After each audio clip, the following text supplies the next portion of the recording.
This week, politicians say they want to restore housing affordability. Today, I'll explain why no administration has much incentive to let that happen and why today's middle-aged and senior homeowners stand to benefit the most from the status quo. We'll have that and more right after this short message from our sponsor, Liberty Reverse. Liberty Reverse wants to help you grow your reverse mortgage business with our proprietary Equity IQ product suite. Equity IQ gives your borrowers access to more funds, lowers their upfront costs, and expands eligibility for home purchases. Learn more at partners.libertyreversemortgage.com today. This ad is intended for mortgage professionals only and is not a consumer solicitation. PHH Mortgage, doing business as Liberty Reverse Mortgage, is an equal housing lender. NMLS number 2726. Welcome back and thank you for joining us. We all hear the political talking points about housing affordability.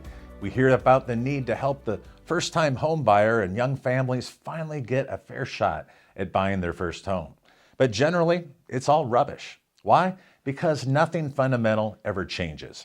And here's the part that most don't realize. Roughly 1 out of every $6 in the U.S. economy is tied directly to housing. Construction, real estate services, mortgage finance, rent, even the imputed value of living in your own home. Housing isn't a side sector of the economy, it's a key pillar of the U.S. gross domestic product, or GDP. So when many ask, why doesn't the government just let home prices fall so things can be affordable?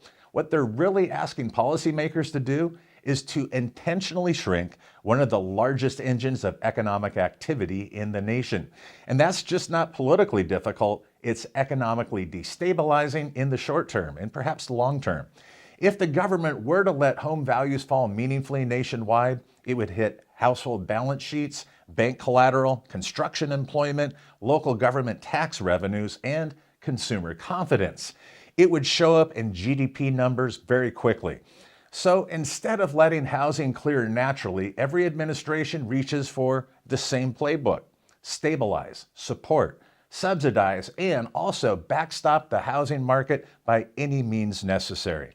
Different administrations use different tools, but the instinct is always the same.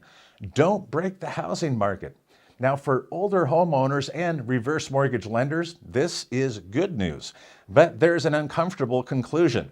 When politicians talk about restoring affordability, it's generally window dressing. It all sounds good, it polls well, and it acknowledges the pain that younger borrowers are facing today.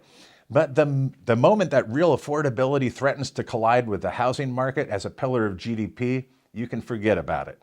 Because you cannot meaningfully restore affordability without putting pressure on home prices. And you can't put real pressure on home prices without putting pressure on growth. So what we're left with is a managed contradiction. As several metros are now seeing double-digit year-over-year declines in sale prices, artificially elevated home values are absolutely benefiting the established homeowner, especially middle-aged and older homeowners who purchased their home years ago.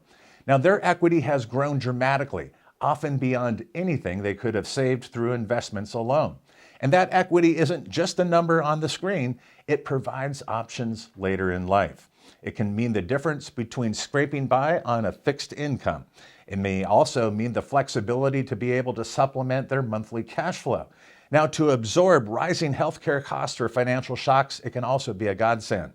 And finally, to age in place with dignity. Now, this is the housing paradox. The same financial policies that make it difficult for young families to buy a home also make retirement more financially survivable for older homeowners.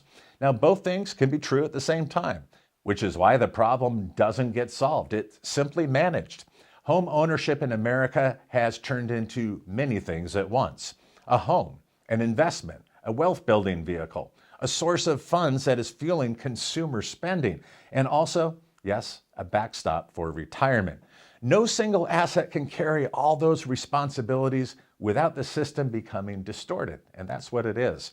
So when you hear leaders promise to fix housing affordability, it's worth asking, is the American public actually willing to accept the economic pain that comes with making home ownership less costly?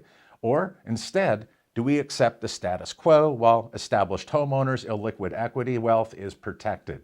Now, fortunately for the older homeowner, and yes, reverse mortgage lending, the answer is the latter. But what are your thoughts? Let us know in the comment section below.